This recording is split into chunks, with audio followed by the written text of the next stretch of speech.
Salut, c'est encore Talu, la navine du kérigme. Je viens pour la quatrième et je crois la dernière partie. Euh, je viens pour la quatrième et dans la dernière partie, et je vais faire spécialement le commentaire de Jean chapitre 8, versets 1 à 11. Ce passage que j'aime particulièrement, que j'aime lire et relire, et c'est un passage vraiment merveilleux qui met en évidence la miséricorde de Dieu qui ne veut jamais la mort du pécheur mais sa conversion. Jésus est donc dans l'esplanade du temple. Il est assis et il est en train d'enseigner ceux qui le suivaient. Et tout à coup, donc, les scribes et les pharisiens arrivent. Les scribes et les pharisiens arrivent et ils traînent avec eux une femme qu'ils ont pris en flagrant délit d'adultère. Déjà, je me suis toujours demandé comment ils ont réussi à attraper seulement la femme, ils n'ont pas attrapé l'homme, puisque la femme ne faisait pas l'adultère seule. Mais bon, donc ils ont attrapé une femme en flagrant délit d'adultère. Cette femme se retrouve donc au milieu entre Jésus et la foule, entre la miséricorde du Fils de Dieu et la violence de ses accusateurs. En réalité, ces gens qui viennent voir Jésus ne sont pas venus pour demander son avis.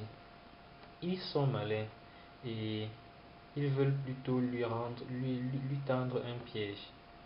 Car si Jésus avait aussi condamné cette femme, il aurait perdu sa réputation de douceur et de bonté. C'est cette réputation de douceur et bonté là que les foules admiraient. Mais si par contre Jésus avait refusé de condamner cette femme, les scribes et les pharisiens auraient dit qu'il ne respecte pas la loi de Moïse alors qu'il a dit qu'il n'est pas venu pour abolir la loi mais pour accomplir. Et donc les accusateurs ont formulé leur mauvaise intention dans une question qu'ils ont posée à Jésus. Toi, qu'est-ce que tu dis? Et Jésus nous enseigne par son attitude un premier geste miséricordieux. Il ne répond pas, il se tait et il se penche et il commence à faire des traces sur le sol avec son doigt. On ne sait pas s'il dessinait ou s'il écrivait. Certaines personnes disent qu'il écrivait les péchés des pharisiens. En tout cas, tout ce qu'on sait, c'est qu'il faisait des traces sur le sol. Et Jésus nous invite ainsi à éviter d'agir par impulsion, à garder le calme et à chercher plutôt la justice de Dieu et non à être soi-même justicier. Mais les accusateurs, ils ont l'air vraiment assoiffés de sang. Ils insistent. Ils veulent une réponse. Et Jésus lève son regard et il leur dit, celui d'entre vous qui est sans péché, qu'il soit le premier à qu'il soit le premier à lui jeter une pierre. Puis Jésus se baisse encore et il continue d'écrire au sol.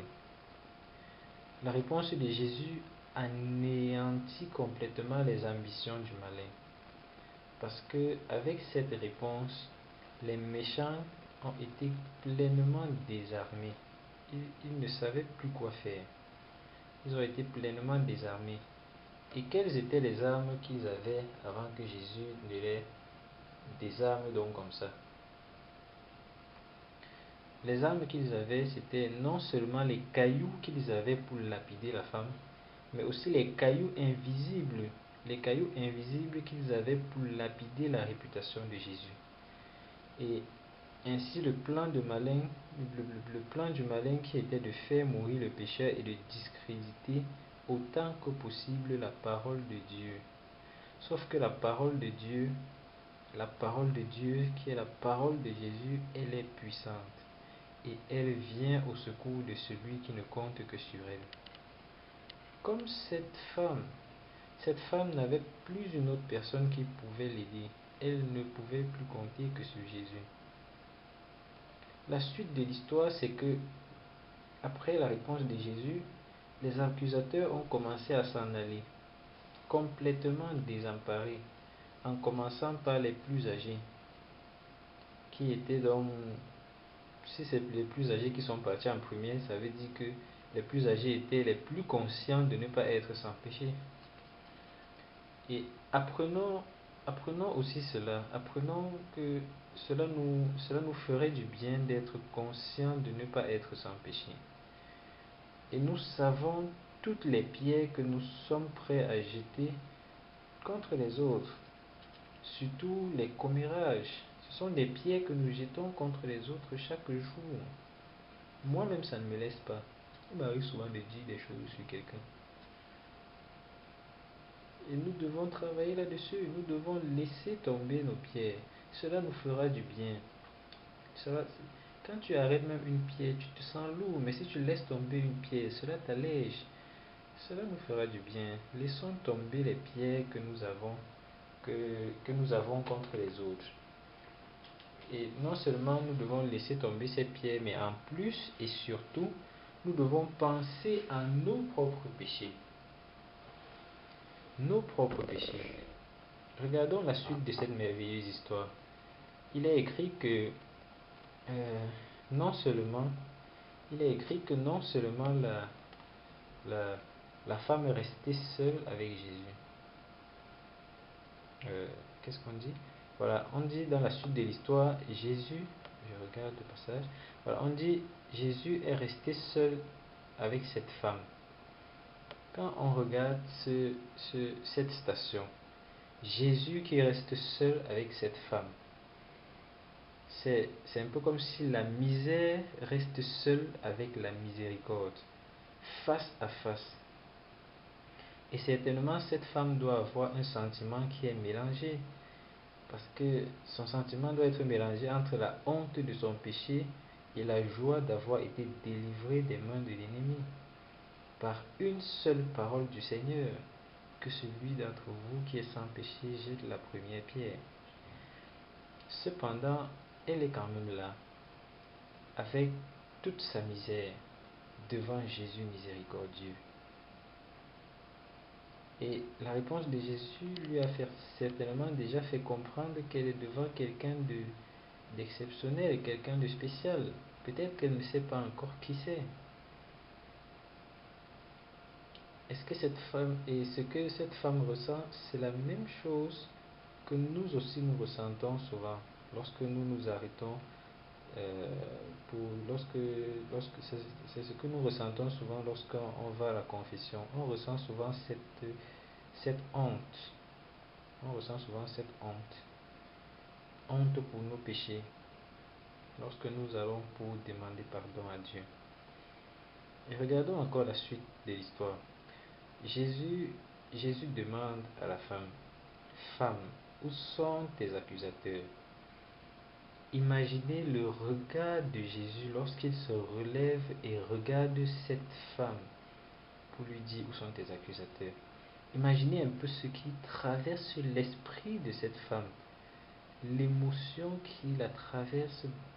Imaginez un peu l'intensité du regard de Jésus. Je ne sais pas si vous arrivez à visualiser ce regard de Jésus à ce moment précis-là où Jésus se relève pour demander où sont tes accusateurs. Certainement un regard plein d'amour, un regard plein de miséricorde. Jésus, lui qui n'est pas venu, et c'est lui-même qui le dit, il dit qu'il n'est pas venu pour les justes mais pour les pécheurs. Peut-être que ce regard de Jésus fait que pour la première fois, cette femme, grâce au regard de Jésus, a réellement senti qu'elle est une personne et qu'elle est une personne aimée. Elle a senti qu'elle a une dignité et elle a dû sentir pour la première fois que Dieu ne l'identifie pas à son péché. Elle a senti qu'elle n'est pas son péché, qu'elle peut changer sa vie en devenant elle aussi disciple de Jésus. Elle a senti qu'elle peut cesser d'être esclave du péché et marcher en prenant un nouveau chemin. Ensuite, quand cette femme répond que personne ne l'a condamnée, Jésus lui dit, moi non plus je ne te condamne pas. Va et désormais ne pêche plus. Ainsi, Jésus-Christ lui-même, qui est sans péché, lui, il aurait pu jeter la première pierre, mais pourtant il ne l'a pas fait. Mes amis, je vous ai dit que normalement, nous sommes les épouses de Jésus, et à cause de nos péchés, nous sommes nous aussi des adultères spirituels. Mais Jésus ne nous condamne pas. De même que cette femme, Jésus ne nous condamne pas. Oui, mes amis, c'est pour cela que ce texte, je l'aime tellement. Cette femme adultère, elle nous représente, nous tous. Nous sommes des adultères de l'amour de Dieu chaque fois que nous péchons. Et ce que cette femme vient de vivre représente la, la volonté de Dieu pour chacun d'entre nous. Non pas notre condamnation, mais notre salut par Jésus, qui nous sauve du péché et de la mort. Oui, et j'aime beaucoup le commentaire du pape François. Le pape François, lorsqu'il commente le fait que Jésus écrivait dans le sol, il dit quelque chose d'absolument magnifique. Il dit, quand quand Jésus a écrit dans la poussière, c'est parce que la poussière, c'est parce que chaque être humain a été fait à partir de la poussière. Et donc quand Jésus écrivait dans la poussière, il écrivait la sentence de Dieu. Et la sentence de Dieu, la voici. Je ne veux pas que tu meurs, mais que tu vives. Ainsi, la poussière représentait le corps de chaque être humain, et c'est-à-dire la chair qui est faible face au péché. Jésus a donc écrit dans nos chairs, dans nos corps, cette sentence de Dieu. Je ne veux pas que tu meurs, mais que tu vives. Et comme disait Saint Jean-Paul II, l'homme peut construire un monde apparemment beau et sans Dieu, mais ce monde finira par se retourner contre l'homme. Veillez donc à ne pas permettre que s'affaiblisse en vous le sens de Dieu, de son action, de sa présence, qui invite toujours à être contre le péché, contre la mort, contre la grâce. Qu'est-ce que je dis? Contre le péché, contre la mort, pour la grâce, pour la vie. C'est ce que Jean-Paul II conseillait. Et Jésus ne nous identifie pas avec le péché comme nous venons de voir avec la Samaritaine. Jésus ne nous identifie pas avec le péché que nous avons commis, ni avec le mal que nous avons commis. Nous avons un nom, et Dieu veut nous libérer des chaînes du péché, et il ne demande que notre collaboration. Il veut que nous utilisions la liberté qu'il nous a donnée, non pas pour choisir ce qui nous plaît, mais pour choisir ce qui lui plaît. Et cela est possible avec sa grâce. Demandons cette grâce. Mon ami, toi qui m'écoutes, chaque fois que tu rencontres une croix dans ta vie, pense à la croix de Jésus. Et si possible, regarde vers un crucifix. Et écoute en ton cœur cette voix de Jésus qui dit, regarde mon enfant, combien je t'ai aimé et combien encore aujourd'hui je t'aime. Au début de chacune de nos prières, reconnaissons toujours nos péchés, reconnaissons toujours que nous sommes pécheurs, reconnaissons toujours nos fautes et demandons les grâces, la grâce d'être pardonné et toutes les autres grâces que j'ai énumérées dans ces enseignements que j'ai faits, dans cette prédication que j'ai fait en 4 parties. Particulièrement la grâce de vivre chaque jour plus qu'hier réellement en communion avec Jésus. Ne l'oublions pas. N'oublions pas, dans chacune de nos prières, essayons toujours d'intercéder pour au moins une personne. Et ne terminons jamais nos prières sans exprimer d'une manière ou d'une autre notre confiance en la miséricorde de Dieu. car la miséricorde de Dieu est plus forte que tout. Terminons toujours nos prières en exprimant notre confiance sans faille en la miséricorde de Dieu, Père, Fils et Saint-Esprit, Créateur, Sauveur et Rédempteur du monde, hier, aujourd'hui et à jamais. Amen. Je suis Talu, un simple anawim du charisme.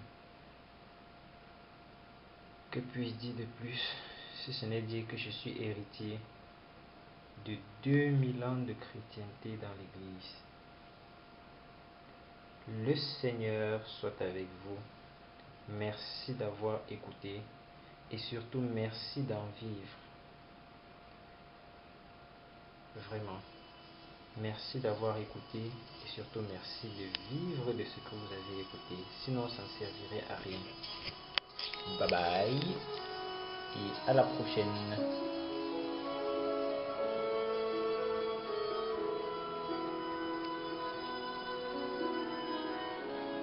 Joie de lever le regard vers le monde, d'où me viendra le secours, secours du Seigneur tout au long des jours, Dieu sans miséricorde.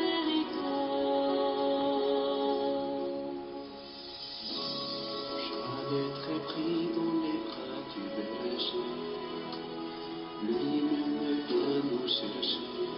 Par les faibles tours, nous sommes guéris. Christ est souffle de vie. Heureux les cœurs miséricordieux, car ils obtiendront miséricorde. Heureux les cœurs aimants ouverts à l'amour de Dieu le Père. Heureux les cœurs miséricordieux, car ils obtiendront miséricorde. Heureux les cœurs aimants ouverts à l'amour de Dieu le Père. Joie d'espérer qu'on fait toute l'espérance, vivre de Dieu surpris, mais qu'on part d'où vient changer nos traits, alors vivons de vie. Heureux les cœurs miséricordieux, car ils obtiendront miséricorde.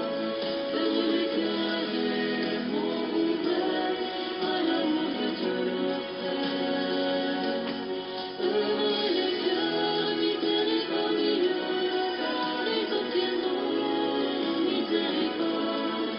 Heureux les cœurs aimants ouverts à l'amour de Dieu le Père.